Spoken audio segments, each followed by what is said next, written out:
తిరిగి BCN news కి స్వాగతం.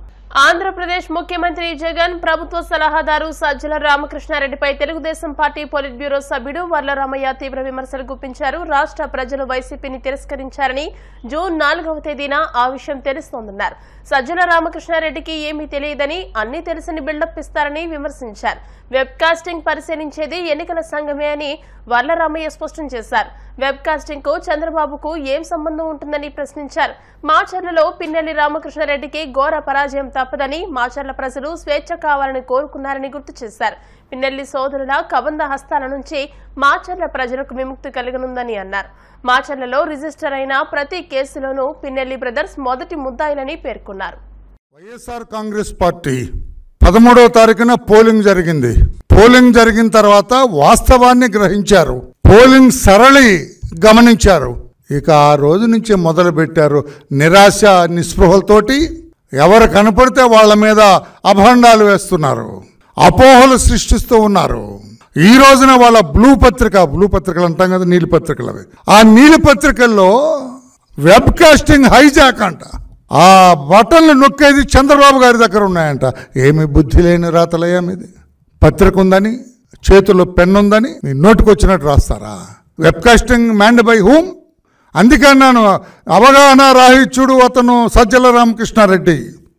అతనికి ఏమీ తెలీదు, తెలిసినట్టుగా ఒక మేధావిలాగా ఒక సృష్టిస్తాడు ఎదురు వాటిలందరికీ. వెబ్ కాస్టింగ్ ఎవరి కంట్రోల్లో ఉంటుంది? ఎలక్షన్ కమిషన్ కంట్రోల్లో ఉంటుంది. దాన్ని ఎవరు సూపర్వైజ్ చేస్తారు? జిల్లాల్లో డిస్ట్రిక్ట్ కలెక్టర్స్ చూస్తున్నారు, నియోజకవర్గాల్లో ఆర్ఓస్ చూస్తారు. ఆర్ఓలు అంటే జాయింట్ కలెక్టర్, సీనియర్ ఆఫీసర్లు, ఆర్డీఓలు ఆ స్థాయిలో ఉంటారు. వాళ్ళందరూ ఎవరు? మీరు పోస్ట్ చేసిన వాళ్ళు కాదా? కలెక్టర్లందరూ, జాయింట్ కలెక్టర్లందరూ మీరు పోస్ట్ చేసిన వాళ్ళు కాదా? పీఓలందరూ మీరు పోస్ట్ చేసిన వాళ్ళు కాదా? మా మీద పడి ఏడుస్తారేమయ్యా బుద్ధి లేకుండా, సిగ్గు లేకుండా. చంద్రబాబు గారు ఎట్లా మీటర్లు నొక్కుతారయా? బటన్స్ చంద్రబాబు నొక్కుతున్నాట. మీరేదో బటన్లు నొక్కారని ఈయనకెందుకు ఆ నొక్కుడు కార్యక్రమం పెడతారు? వెబ్ కాస్టింగ్కి ఈయనకేం సంబంధం? మీ ఇష్టం వచ్చినట్టుగా మీ బ్లూ పత్రికల్లో, నీలి పత్రికల్లో వ్రాస్తే అది జనం నమ్మాలా? అందుకే రాష్ట్ర ప్రజలారా, ఈ మోసపు పత్రికల్ని నమ్మకండి అంటున్నాను. నేను ఎప్పుడు అనలేదు సాక్షి పత్రిక ఇది మోసపు పత్రిక, చీటింగ్ పత్రిక, చెత్త పత్రిక, అబద్ధాలు వ్రాసే పత్రిక. దీన్ని నమ్మొద్దు అని చెప్పి నేను ఈ రోజున పిలుపునిస్తూ ఉన్నాను. నేను మేము ఆ రోజు వార్ రూమ్లో కూర్చున్నారు, దర్జాగా కూర్చున్నారు.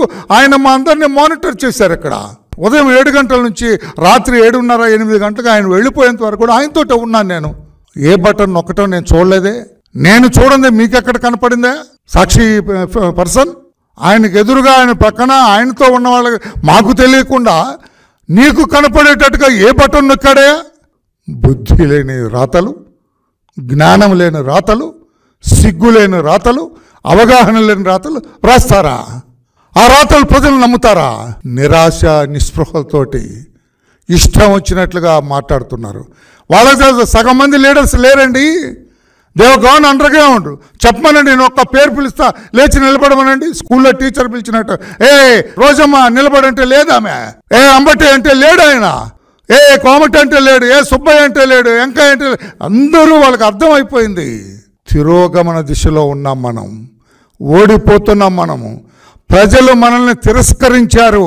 అయ్యా జగన్మోహన్ రెడ్డి, నీ దుర్మార్గపు పరిపాలనకి మా అందరినీ తిరస్కరించారని వాళ్ళందరూ అనుకుంటున్నారు, ది కంటెస్టెడ్ క్యాండిడేట్స్. అందుకే నిరాశ నిస్పృహలతోటి నోటికొచ్చినట్లుగా అభండాలు వేస్తున్నారు. లోకేష్ బాబుకి వచ్చింది అంటే, లోకేష్ బాబు రావటం ఊళ్ళో అందరికి వచ్చింది. సెల్ ఫోన్ ఉన్న ప్రతి ఒక్కడికి వచ్చింది. నీకు లేదా? అది సజ్జలా నీ దగ్గర లేదా? ఉంటే ఆ రోజునే వచ్చింది కదా. లోకమంతా కోడే కూసింది. ఆ రోజున మీ గౌరవ పిన్నెల్లి రామకృష్ణారెడ్డి గారు మంది మార్పడంతో ఆ బూత్లోకి వెళ్ళటం, ఆ బూత్లో ఉన్న పీఓస్ అధికారులందరూ కూడా లేచి నిలబడి ఆయన్ని స్వాగతించటం నమస్కారాలతోటి. ఈయన సరాసరి అక్కడికి వెళ్ళటం, దాన్ని బద్దలు కొట్టడం, వీవీప్యాట్స్ అన్నీ బయటపడటం. ఈ బూత్లోనే ఈ రకంగా టీడీపీకి ఇంత మెజార్టీ ఉంటే నా బతుకు అవుట్, నేను ఓడిపోతున్నానని ఏదో అసలే కోతి కళ్ళు తాగింది, నిప్పు తొక్కింది. ఇంకెట్లా ఉంటుంది ఆ కోతి పరిస్థితి? అదే ఆ రోజున మిస్టర్ పిన్నెల్లి పరిస్థితి. బద్దలు కొట్టాడు, బయటపడింది. మెజారిటీ టీడీపీకి వస్తుంది. ఏది అబ్సల్యూట్ మెజారిటీ టీడీపీ కనపడుతుంది. ఏమి చేయాలో అర్థం వల్ల కనిపించిన టీడీపీ వాళ్ళందరినీ కొట్టుకుంటూ వెళ్ళిపోయాడు. మా శేషగిరి ఏజెంట్గా ఉంటే అతన్ని ఇష్టం వచ్చినట్టుగా కొట్టాడు. బయటకు వచ్చినంత వీడిని వేసేయండి రా చెప్పాడు. వాళ్ళందరూ ఇష్టం వచ్చినట్టుగా కొట్టాడు. అది అటెంప్ట్ మర్డర్ కాదా? అక్కడ అతను ఏం చేశారండి? ఇద్దరు పోలీసులు వేస్తే వాళ్ళు పట్టుకోవద్దండి ఇతన్ని పట్టుకొని బంధించి పెడరెక్కలు విరిచి కట్టి తాడుతో కట్టి, లేకుంటే హ్యాండ్ కప్ ఉంటే హ్యాండ్ కప్ వేసి అతను పోలీస్ స్టేషన్కి తీసుకెళ్ళొద్దండి. దగ్గరుండి కారు ఎక్కించి పంపిస్తారా? అది మీ పోలీసులు, నువ్వు నియమించిన పోలీసులు, నీ తాబేదారులుగా పనిచేసిన పోలీసులు. చంద్రబాబు గారికి సంబంధం అండి. ఈ రోజున నీ గత ఏంటి? పరారిలో ఉన్న పోలీస్ అంటే తడుపుకుంటున్నావు నువ్వు. నీ పేరు చెబితే పోలీసులు కూడా ఆ రోజు తడుపుకున్నారు. ఇప్పుడు పోలీసుల పేరు చెబితే నువ్వు నీ తమ్ముడు తడుపుకోవట్లా? ఇంకా మీరు నోటికి వచ్చినట్టు మాట్లాడతారా? నేను అడుగుతున్నా సజ్జల రామకృష్ణారెడ్డి గారిని, ఇంకా నువ్వు ప్రెస్ పెట్టి మాట్లాడే ధైర్యం ఉందా నీకు? వాళ్ళ నాయకుడు అంట వెళ్ళేటప్పుడు అంట 144 వస్తాయిలే అన్నా అని ఈయనకు చెప్పాడంట. ఏంటి 144 వచ్చేది? ఎక్కడ నీకు 144 వచ్చేది? ఇంకా ఎవరిని మోసం చేస్తావు మిస్టర్ చీఫ్ మినిస్టర్? జారిపోతున్నారు అందరు కూడా. బొత్స సత్యనారాయణ అనే మనిషి వోక్స్ వ్యాగన్ అని ఉండేది ఇదివరకు, అందులో 11 కోట్లు కొట్టేశాడు. నేను కొట్టేయలేదని అబద్ధం ఆడాడు. అది నేను తీసుకురాను. నేను అది అతని విజ్ఞతకి ఆనాడు చీఫ్ మినిస్టర్గా ఉన్న జగన్మోహన్ రెడ్డి గారి తండ్రి గారు రాజశేఖర రెడ్డి గారికి వదిలేస్తా. చెప్పడానికి ఇప్పుడు ఆయన లేడు, ఈయన చెప్పడు.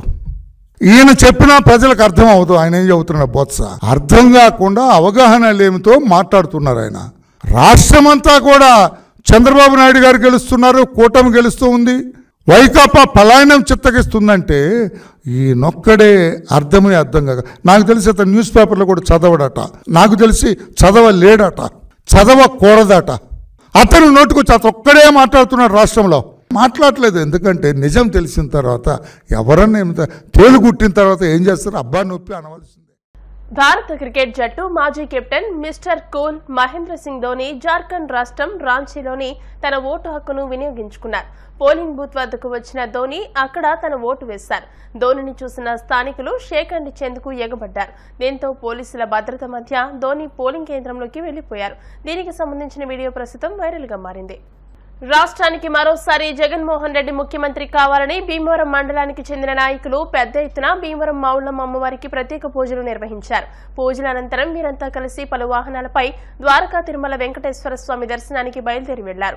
ఈ సందర్భంగా గూడూరు ఉమాబాల మాట్లాడుతూ రాష్ట్ర ప్రజల ఆశీస్సులు ముఖ్యమంత్రి జగన్మోహన్ రెడ్డికి పూర్తిగా ఉన్నాయని, అదే మాదిరిగా భీమవరం ఎమ్మెల్యేగా గ్రంథి శ్రీనివాస్, ఎంపీగా తాను అత్యధిక మెజార్టీతో గెలుస్తున్నామని ధీమా వ్యక్తం చేశారు.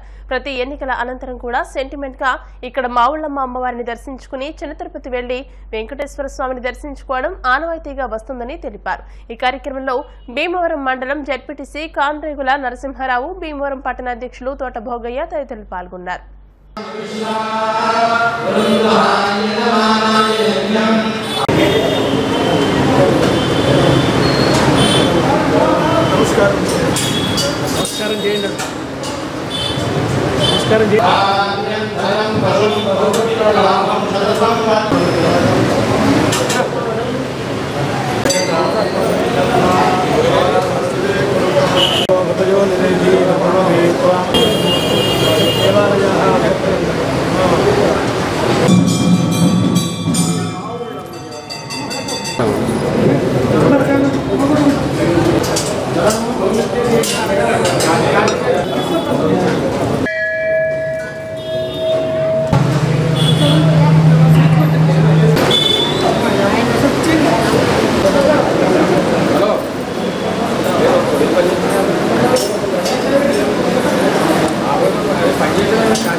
భీమవరం హౌసింగ్ బోర్డ్ కాలనీలోని ఆదిత్య కళా వేదికపై ఫోకస్ కళా సంస్థ ఆధ్వర్యంలో ఈ నెల 27 నుండి 30వ తేదీ వరకు సురభి నాటకోత్సవాలు నిర్వహిస్తున్నామని ఫోకస్ వ్యవస్థాపక అధ్యక్షులు గన్నబత్తుల మల్లేశ్వరరావు తెలిపారు.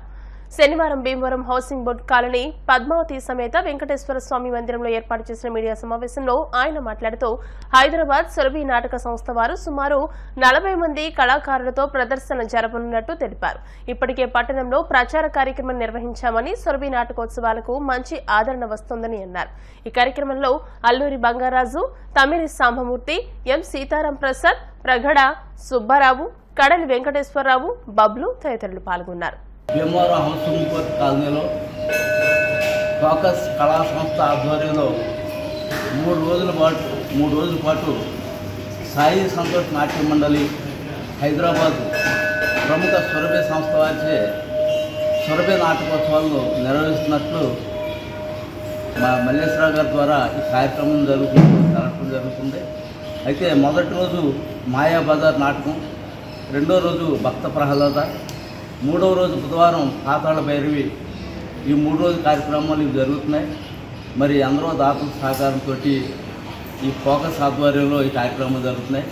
మరి గత 15 సంవత్సరాలుగా ఫోకస్ సంస్థ ఆధ్వర్యంలో నాటకోత్సవాలు, కళోత్సవాలు ఎన్నో రకాలుగా, మరి అలాగే వేసవి శిక్షణ శిబిరాల ద్వారా కళాకారులు ప్రోత్సహించడం, కళా సంస్కృతికి మంచి ఆదరణ లభించేటువంటి కార్యక్రమాలు ఫోకస్ సంస్థ నిర్వహిస్తుంది.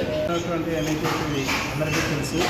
ఆ కళల్ని ఇదివరకు మహారాజులు, రాజులు పోషించేవారు. ఇప్పుడు ఈ ప్రజానీకం, దాతలు, మరి శ్రేయోభిలాషులైనటువంటి అందరి సహకారంతో కళలు ఉద్ధరింపబడుతున్నాయి. అది అందులో భాగంగా focus friends organisation for cultural unique arts and services సంస్థ తరఫున ఈ సురభి నాటకోత్సవాలను ఏర్పాటు చేయడం జరిగింది. ఈ సురభి నాటకోత్సవాలకి ప్రేక్షకులు అందరూ కూడా విచ్చేసి వీక్షించి వారిని ఆశీర్వదించి మాకు సహకరించవలసిందిగా కోరుతున్నాం. ఈ నాటకాలు మనం ఎప్పుడూ కానీ దొరకవు. అంచేత ఈ అవకాశాన్ని అందరూ కూడా వినియోగించి నాటకాలు చూసి ఆశీర్వదించగా కోరుతున్నాం. భీమవరం హౌసింగ్ బోర్డు కాలనీలో ఆదిత్య కళావేదిక వద్ద ఫోకస్ సంస్థ ఆధ్వర్యంలో సురభి నాటకోత్సవాలు 3 రోజులు వైభవంగా నిర్వహించడానికి ఫోకస్ సంస్థ అధ్యక్షుడు వన్నబొత్తి మల్లేశ్వరరావు గారు సంకల్పించారు. మేము ఈ హౌసింగ్ బోర్డు కాలనీలో ఆదిత్య కళావేదిక నిర్మించింది ఇటువంటి కళలను ప్రోత్సహించడానికి, అలాగే కళాకారులు కూడా వాళ్ళు గుర్తించి వచ్చేలాగా అంతరించిపోతున్నటువంటి కళల్ని మళ్ళీ ఒకసారి పునరుద్ధరించి రాబోయే తరాలకు కూడా తెలిసేలాగా ప్రభుత్వం కోసం ఆ కళావేదిక నిర్మించుకున్నాం. ఆ కళావేదిక మీద ఇటువంటి సురభి నాటకాలు, నీళ్ళ నాటకాలు, ఇటువంటి కార్యక్రమాలన్నీ చేస్తూ ఆ కళావేదికకి ఒక గౌరవాన్ని తీసుకొస్తున్నటువంటి ఫోకస్ సంస్థ మల్లేశ్వరరావు గారికి, అలాగే తదితర కళాకారులకి అందరికీ కూడా హౌసింగ్ బోర్డు కాలనీ తరఫున, కాలనీ అసోసియేషన్ తరఫున ధన్యవాదాలు తెలియజేసుకున్నాం. ఈ కార్యక్రమాలు మరింత విజయవంతం కావాలని ప్రేక్షకులందరూ కూడా ఈ కార్యక్రమానికి ఇచ్చేసి దాన్ని దిగ్విజయం చేయవలసిందిగా కోరుతున్నాం. భీమవరం పట్టణం పరిసర ప్రాంతాల్లో ఉన్నటువంటి కళాభిమానులు, కళారసజ్ఞులు, కళాపోషకులు అందరికీ కూడా ఫోకస్ సంస్థ వ్యవస్థాపక అధ్యక్షుడు లైన్ బ్రహ్మశ్రీ గొంగాపుత్ర మల్లేశ్వరరావు గారి టీము తరపున అందరికీ స్వాగతం పలుకుతూ, మన భారతదేశంలో పేరుగాంచినటువంటి ప్రసిద్ధి చెందినటువంటి సంస్థ సురభి సంస్థ. 140 సంవత్సరాల చరిత్ర కలిగినటువంటి సురభి సంస్థ నాటకాలని ప్రతి 2 సంవత్సరాలకు ఒకసారి భీమవరం పట్టణంలో హౌసింగ్ బోర్డు కాలనీలో ఆదిత్య కళావేదిక కృష్ణరాజు గారి కట్టి ఇచ్చినటువంటి అద్భుతమైన కళావేదికపై మరి అద్భుతమైన నాటకాలని 2 సంవత్సరాలకు ఒకసారిగా వ్యవస్థాపక అధ్యక్షులు వనపర్తి మల్లేశ్వరరావు గారు చేస్తున్నారు. మీ అందరి సహాయ సహకారాలు. వార్తలు ముగించే ముందు ముఖ్యాంశాలు మరోసారి. రాష్ట్రంలో ఆలయాల నిర్మాణానికి ప్రత్యేక చర్యలు, 400కు పైగా నిర్మాణాలు చేపట్టామన్న మంత్రి కొట్టు సత్యనారాయణ.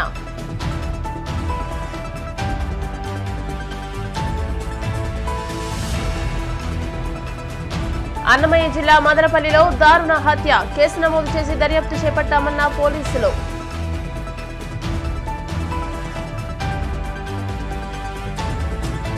అల్లూరు సీతారామరాజు జిల్లా సీలేరు పోలీస్ స్టేషన్ పరిధిలోని భారీ డంప్ స్వాధీనం, పోలీసులే లక్ష్యంగా అమర్చినట్టు ఎస్పీ తుహిన్ సిన్హా స్పష్టం. జగన్మోహన్ రెడ్డి మళ్లీ సీఎం కావాలంటూ భీమవరం మావుళ్లమ్మకు పూజలు, అమ్మను దర్శించుకుని వేడుకున్న నరసాపురం ఎంపీ అభ్యర్థి గూడూరి విమాబాల.